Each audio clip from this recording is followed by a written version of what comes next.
ኦርቶዶክሳውያን የተዋሕዶ ሊቃውንት ለምንድነው ድንግል ማርያም ላይ የተረባረቡት? ለምንድነው አጥብቀው የጻፉት? ለምንድነው የመሰከሩት? ለማጋነን ነው? ለመጨመር ነው? ለገዛ ነው? ለበጎ አድራጎት ነው? አይደለም። የተደረገለት የገባው መዳኑ የገባው መፈወሱ የገባው ከወደቀበት የተነሳ ከረከሰበት የተቀደሰ ከቆሸሸበት የታጠበ የጨለማ ግዝፈት የገባው ብርሃንን ያደንቃል። የሞት ግዝፈት የገባው ሕይወትን ያደንቃል። የመቃብር ግዝፈት የገባው ትንሣኤን ያደንቃል። አዳም የተባረረበት የክብር ቦታ፣ የቅድስና ቦታ፣ የረፍት ቦታ የሚናፍቀው ሁሉ ወደዛ ቦታ ለመመለስ ምክንያቱና የተገኘችውን ድንግል ማርያምን ያመሰግናል። ምክንያቱም ረቂቅ ቃል የገዘፈው ሕያው ቃል ሟች የሆነው ዘላለማዊ ቃል ጊዜያዊ የሆነው ምድርና ሰማይ የታረቁት ሰውና እግዚአብሔር የተገናኙት የጥሉ ግድግዳ የፈረሰው የለያየን መጋረጃ የተቀደደው በድንግል ማርያም ነው። እንባችን የታበሰው ቁስላችን የተፈወሰው ብሶታችን የተነፈሰው የጎደለው የሞላው በድንግል ማርያም ነው። ኦርቶዶክሳዊት ተዋሕዶ ቤተክርስቲያን ሊቃውንት እነ ዮሐንስ አፈወርቅ፣ እነ ቄርሎስ፣ እነ አትናቴዎስ፣ እነ ኤጲፋኔዎስ፣ እነ ቅዱስ ያሬድ፣ እነ አባ ጊዮርጊስ ዘጋስጫ ኋላም ዘመን የተነሱት ብሔራውያን የኢትዮጵያ ሊቃውንት በቅኔያቸው፣ በትርጓሜያቸው፣ በጽሑፋቸው ሁሉ ስለሷ የተናገሩት የተደረገላቸው ስለገባቸው ነው። ምእመናን፣ ሰው ክርስትና ሲገባው ሁለት ነገር ይሆናል።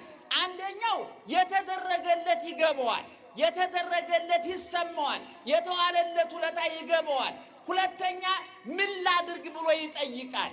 በምን በየት አልፌ እዚህ ደረስኩ ብሎ ይጠይቃል። ወደፊት የሚሄድበትን ይገመግማል። ስለዚህ የእመቤታችን ረድኤት በረከት አይለየን። እንግዲህ ዛሬ ደብረ ምጥማቅ እንደሚባሉላችሁ ታውቃላችሁ። ሊቃውንቱ በተለይ ቅዱስ ያሬድ ለዚህ ቀን ያዘጋጀው ቀለም ከሌሎቹ የእመቤታችን በዓላት ለየት ያለ ውጫዊ ውበቷን ጭምር የሚያንጸባርቅ ነው።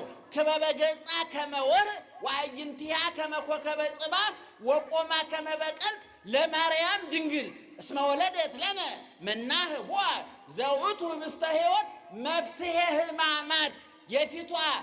የፊቷ ዙሪያ ማለት ነው ምእመናን እንደ ጨረቃ የደመቀ ነው። ዓይኖቿ እንደ አጥቢያ ኮከብ ናቸው። ቁመቷ እንደ ዘንባባ ቀጥ ያለ ነው።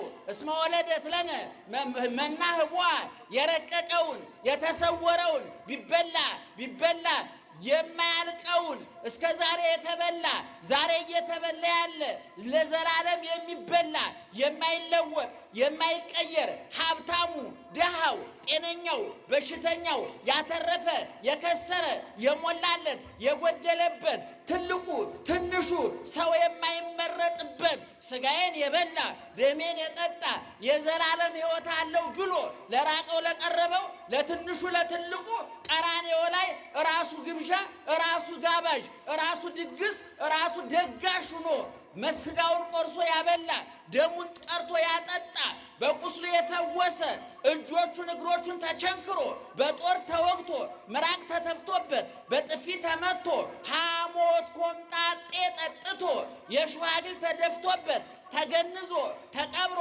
ተነስቶ አርጎ ዛሬ በክብር በሰማይ ነግሶ ገኖ ያለ መልሶ መጥቶ ወደ መንግስቱ የሚጠቀልለንን ኢየሱስ ክርስቶስን ያስገኘሽልን አንቺ ነሽ ነው የሊቃውንቱ የዞረ ድምር ውጤት ምእመናን።